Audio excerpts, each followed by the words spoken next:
Hello, welcome to school of human rights. आज का जो हमारा टॉपिक है वो है universal declaration of human rights यानी यूडीएचआर।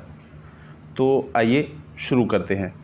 और शुरू करने से पहले मैं आपको ये बता दूं कि जो हमारी लास्ट वीडियो आई है वो है third generation of human rights. और उससे पहले हमने, क्योंकि total 3 generation of human rights हैं, उन तीनों जनरेशन को हमने अपने YouTube channel school of human rights के ज़रिए से पढ़ाने की, समझाने की कोशिश की है। तो जिसने भी 3 जनरेशन ऑफ ह्यूमन राइट्स नहीं देखी हैं वो नीचे दिए गए लिंक, डिस्क्रिप्शन में लिंक पर क्लिक करके देख सकता है। ठीक है, तो आइए शुरू करते हैं। The universal declaration of human rights is a milestone document in the history of human rights, drafted by representative with different legal and cultural backgrounds from all regions of the world। तो जो UDHR है वो एक ऐसा milestone document है in the history of human rights. मतलब ये कि यहाँ से जो ह्यूमन राइट्स का जो रास्ता है वो तय होता है आगे तक का, कि किस किस तरह से ह्यूमन राइट्स में नए नए राइट्स जोड़े गए और उसमें किस किस तरह के डेवलपमेंट्स आए। तो यहाँ से शुरुआत होती है कहाँ से? यूडीएचआर से। और यूडीएचआर एक ऐसा लीगल डॉक्यूमेंट है जिसको इंटरनेशनली रिकॉग्नाइज्ड किया गया। किसके द्वारा? इंटरनेशनल कम्युनिटी के द्वारा। ठीक है, देखिए, drafted by representatives with different legal and cultural backgrounds from all regions of the world। आगे देखते हैं। The declaration was proclaimed by the United Nations General Assembly। देखिए, यूनाइटेड नेशंस एक इंटरनेशनल लेवल पर ऑर्गेनाइजेशन है जिसके बारे में हम आगे पढ़ेंगे। अभी इतना ही समझ लीजिए। उसकी जो असेंबली है जिसको जनरल असेंबली कहा जाता है, जिसमें ज़्यादातर कहें या सभी जो रेजोल्यूशंस हैं, रेजोल्यूशन एक तरह से कह सकते हैं कि एक्ट की तरह होते हैं। ठीक है, तो वो पास किए जाते हैं जनरल असेंबली में। तो ये जो पास हुआ रेजोल्यूशन यूडीएचआर का, ये हुआ 10 दिसंबर 1948 में। कहाँ पर हुआ? 10 दिसंबर 1948 में। कहाँ पर? पेरिस में। ठीक है, बाकी अगर ये देखना चाहें आप, general assembly resolution number 217A। ठीक है, ये इसका रेजोल्यूशन नंबर है। अब आगे देखते हैं। As a common standard of achievements for all peoples and all nations. ठीक है, ये सभी के लिए एक बहुत बड़ा अचीवमेंट था। ठीक है, आगे देखते हैं। It sets out for the first time fundamental human rights to be universally protected and it has been translated into over 500 languages। ये एक पहला ऐसा डॉक्यूमेंट था, लीगल डॉक्यूमेंट, इंटरनेशनली रिकॉग्नाइज्ड, जिसमें पहली बार जो लोगों के हुकूक थे, इंसानी हुकूक यानी कि मानव अधिकार, कुछ फंडामेंटल राइट्स, बेसिक राइट्स, जिनको इंटरनेशनली और यूनिवर्सली माना गया और उनको प्रोटेक्ट किया गया। ठीक है, और ये जो डॉक्यूमेंट है UDHR, universal declaration of human rights, इसको 500 से ज़्यादा लैंग्वेजेस में ट्रांसलेट किया जा चुका है अब तक। ठीक है, आइए आगे चलते हैं। The UDHR is widely recognised as having inspired and paved the way for the adoption of more than 70 human rights treaties. देखिए, जो यूडीएचआर है उसको पूरी दुनिया ने रिकॉग्नाइज्ड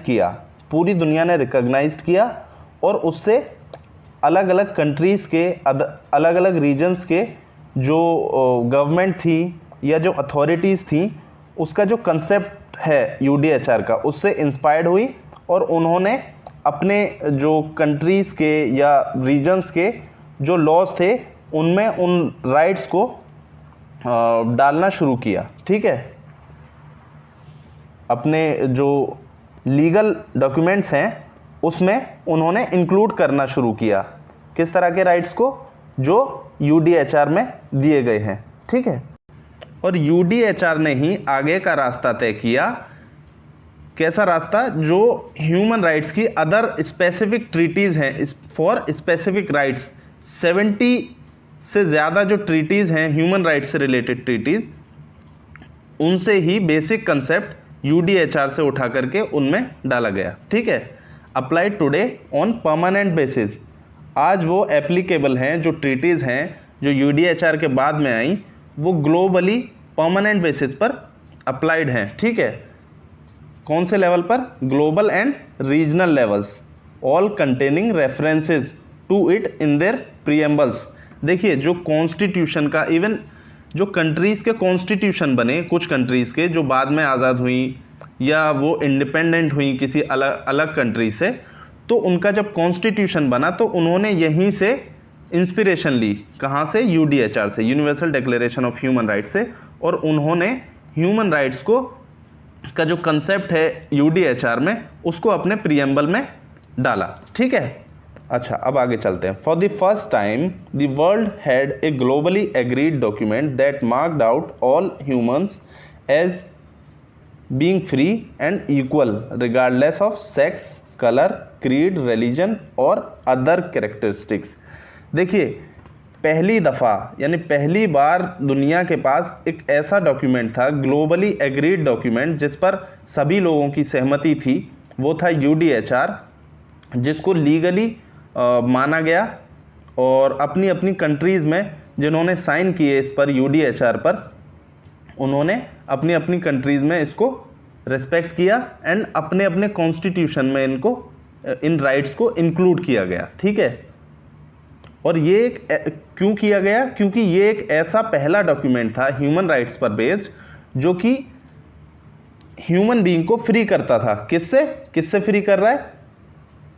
एनी एक्सप्लॉयटेशन और डिस्क्रिमिनेशन, ठीक है। Any form of discrimination, exploitation, इन सब से फ्री कर रहा है। और क्या कह रहा है कि हर human being, every human being is equal regardless of sex यानी जो ह्यूमन बीइंग है वो मेल हो सकता है, फीमेल हो सकता है, कलर, क्रीड, रिलीजन और अदर कैरेक्टरिस्टिक्स। मतलब ये कि ह्यूमन बीइंग जो है वो ह्यूमन बीइंग है, उसमें किसी भी तरह का डिफरेंसेस के बेसिस पर डिस्क्रिमिनेशन नहीं किया जाएगा।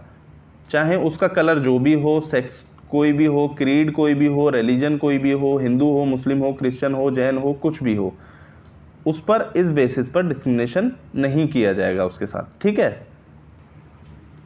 आइए आगे चलते हैं।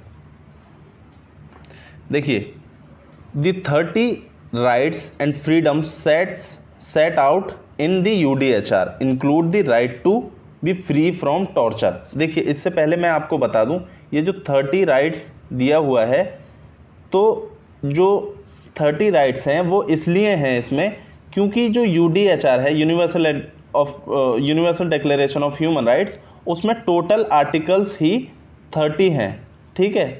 30 आर्टिकल्स हैं इसमें। तो इस तरह से, और जो 30 आर्टिकल्स हैं उसमें अलग अलग तरह के राइट्स मेंशन्ड हैं, ठीक है। उन राइट्स में से कुछ राइट्स हैं फ्रीडम फ्रॉम टॉर्चर। देखिए, फ्रीडम फ्रॉम टॉर्चर, इसका मतलब क्या है कि टॉर्चर का मतलब होता है any act by which severe pain और सफरिंग, वेदर फिजिकल और मेंटल, किसी भी तरह का किसी को दुख पहुंचाना, पेन, दर्द देना उसको, किस तरह का? फिजिकल भी हो सकता है और मेंटल भी हो सकता है। इंटेंशनली, जानबूझकर करना, ठीक है, किसी भी इंसान के साथ, वो टॉर्चर माना जाता है, ठीक है। तो इसने क्या कहा यूडीएचआर ने कि किसी भी इंसान के साथ टॉर्चर करना ये क्या है? गलत है, और उसका ह्यूमन बीइंग का राइट है कि उसे फ्री किया जाए इससे, ठीक है। आगे है freedom of expression. Freedom of expression का मतलब होता है कि हर किसी को हक है, हर इंसान को, कि you have a right to say what you think, ठीक है। मतलब ये कि जो भी पावर में है उससे आप एग्री भी कर सकते हैं, उसकी बातों से, उसकी पॉलिसी से, और डिसएग्री भी कर सकते हैं। और अगर डिसएग्री हो रहे हैं आप उनकी बातों से या उनकी पॉलिसीज़ से, तो आप उनके ख़िलाफ़ ओपिनियंस भी जाहिर कर सकते हैं अपना रेडियो पर, टेलीविज़न पर, और पीसफुल प्रोटेस्ट भी कर सकते हैं। ठीक है, तो ये फ्रीडम ऑफ एक्सप्रेशन के दायरे में आता है, जो कि यूडीएचआर में एक राइट है। इसका जो आर्टिकल है उसमें मेंशन्ड है। ठीक है, आगे है द राइट टू एजुकेशन, ये तो सब समझते ही हैं। ठीक है, शिक्षा का अधिकार। और है फिर the right to seek asylum. ठीक है, इसका मतलब क्या है? राइट टू सीक असाइलम, इसका मतलब ये है, असाइलम कहते हैं शरण को, यानी पनाह लेने को। पनाह कोई भी कब लेता है, असाइलम कब लेता है? इसके कॉन्टेक्स्ट में ये है यूडीएचआर के में जो राइट टू सीक असाइलम है, जैसे फॉर एग्जांपल कोई भी कंट्री है वो अपने ही नागरिक का, अपने ही सिटीजन्स का एक्सप्लॉयटेशन करना शुरू कर दे या उनको परसिक्यूट करना शुरू कर दे, persecution of its own citizen. ठीक है, परसिक्यूशन का मतलब उत्पीड़न या जुल्म करना शुरू कर दे, तो उनका राइट है कि वो दूसरी कंट्री, एडजेसेंट कंट्री हो या दूसरी कोई भी कंट्री हो जिसमें जाकर के वो शरण ले सकते हैं, वहाँ रह सकते हैं। ठीक है, ये उनका राइट है। आगे जो यूडीएचआर है उसमें it includes civil and political rights such as right to life, liberty and privacy. It also includes economic, social and cultural rights such as the right to social security, health and adequate housing. अच्छा, अब देखिए, इसमें मैंने मोटा मोटी almost सभी rights को बता दिया है, बट इसके बाद हमारा एक लेक्चर आएगा यूडीएचआर का ही दूसरा पार्ट, जिसमें हम सारे आर्टिकल्स जो 30 आर्टिकल्स हैं उनको डिटेल में डिस्कस करेंगे। ठीक है, तो अभी के लिए इतना ही, मिलते हैं नेक्स्ट वीडियो में, तब तक के लिए ख्याल रखिए, शुक्रिया।